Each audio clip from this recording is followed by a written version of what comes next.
વિદ્યાર્થી મિત્રો ધોરણ 7 સામાજિક વિજ્ઞાન જેની અંદર આપણે નવો પાઠ આજે આપણે ચાલુ કરીએ છીએ આઠમો પાઠ અને આઠમો પાઠ જે છે એની નામ છે 18મી સદીના રાજકીય શાસકો કે આપણને ખબર છે કે 18મી સદી જે છે શરૂઆત થઈ એ પહેલાની આપણે પહેલા થોડી વાત કરી લઈએ કે 18મી સદી જે છે એ 18મી સદી દરમિયાન ભારતમાં અનેક જે રાજકીય ફેરફારો થયા અને એની અંદરથી જોઈએ કે ઈસવીસન 1707 જે છે એમાં મુગલ બાદશાહ જે છેલ્લો હતો મુગલ બાદશાહ ઔરંગઝેબ એ ઔરંગઝેબ જે શક્તિશાળી શાસનનો જે મુગલ શાસનનો શક્તિશાળી શાસક છેલ્લો જે હતો એ ઔરંગઝેબ હતો અને ઔરંગઝેબના અવસાન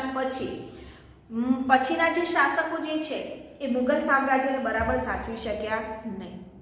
કે પોતે સારી રીતે શાસન કરી શક્યા નહીં જેના કારણે જે મુગલ સામ્રાજ્ય જે છે એ મુગલ સામ્રાજ્ય છે અનેક નાના જે રાજ્યો છે એમાં એનો ઉદય થઈ ગયો એટલે કે એના અલગ અલગ રાજ્યમાં એ વહેંચાઈ ગયા તો અહીંયા આપણે પહેલો મુદ્દો લખી શકીએ કે 18મી સદીમાં ભારતમાં રાજકીય પરિસ્થિતિમાં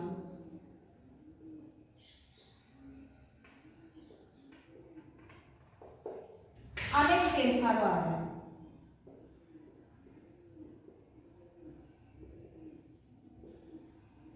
बीजू लखीए आपणे के ईस्वीसन 1707 में मुगल साम्राज्यनो अति शक्तिशाળી शासक औरंगजेबनो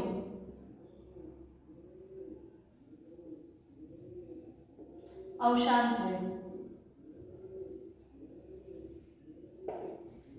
औरंगजेबना अवसान पछी जे मुगल साम्राज्य छे मुगल साम्राज्य अनेक नाना राज्यों में उदय पाम्यो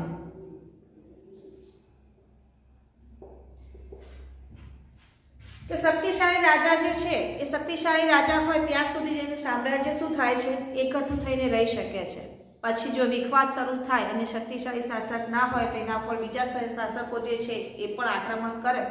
जेना कारणे शुं थाय छे के मुगल साम्राज्य जे छे ए मुगल साम्राज्य अनेक नाना राज्योमां वहेंचाई जाय छे। औरंगजेब जे छे एना अवसान पछी मुगल गादी छे ए मुगल गादी पर अनुक्रमे कोण आव्यो तो पहेलुं बहादुर शाह आव्यो त्यारबाद जहांगीर शाह आव्यो फर्रुखसियत शाह जे छे ए आव्यो मोहम्मद शाह आलम आवा अलग अलग शासको जे छे ए गादी पर क्रमशः आव्या અને આ બધા શાસકો જે છે એ મુગલ ગાદીને સાચવી શક્યા નહીં જેના કારણે અંગ્રેજોએ બક્સરના યુદ્ધની અંદર બક્સરનું જે ત્રીજું યુદ્ધ થયું બક્સરના યુદ્ધની અંદર શાહ આલમ નામનો જે રાજા હતો શાહ આલમ બીજાને હરાવીને અંગ્રેજ શાસનોએ કંપની શાસને તેને પેન્શનર બનાવી દીધો કંપની શાસનનો પેન્શનર બનાવી દીધો તો આપણે આની અંદર આપણે લખી શકીએ કે ઔરંગઝેબના અવસાન પછી બહાદુર શાહ જહાંગીર શાહ बहादुर शाह जहांगीर शाह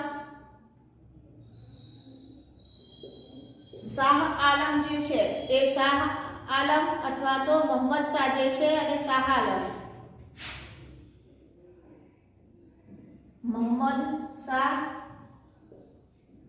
शाह आलम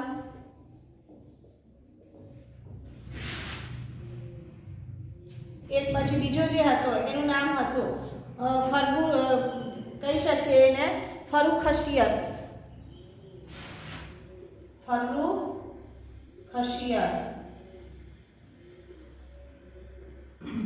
गादी आवे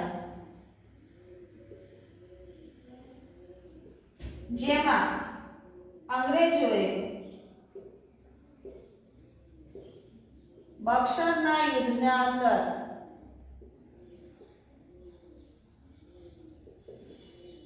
शाह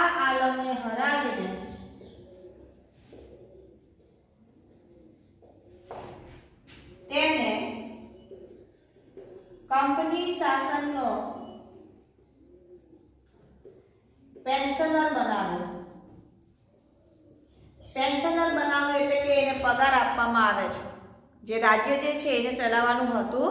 નથી, પણ શાહ આલમને કંપની સરકાર પૈસા આપતી હતી. ત્યારબાદ ઈસવીસન 1757 ની અંદર પ્લાસીનું યુદ્ધ થયું અને પ્લાસીનું યુદ્ધ જે છે અંગ્રેજો અને સિરાજ ઉદ્દૌલા સાથે થયું અને એની અંદર સિરાજ ઉદ્દૌલાને હરાવીને બંગાળ જે છે બંગાળમાં કંપની શાસન જે છે કંપની શાસન એમને અંગ્રેજોએ સ્થાપી દીધું. પરિણામે બંગાળ જે છે એ બંગાળના નવાબનો શાસનનો અંત આવ્યો. ત્યાંથી નવાબ શાસન હટી ગયું અને ત્યાં આગળ કંપની શાસન આવી ગયું. તો અહીંયા લખી શકીએ કે ઈસવીસન 1757 માં સિરાજ ઉદ્દૌલાને હરાવીને ઉદ્દૌલાને લખી શકીએ આપણે કે પ્લાસીના યુદ્ધમાં હરાવીને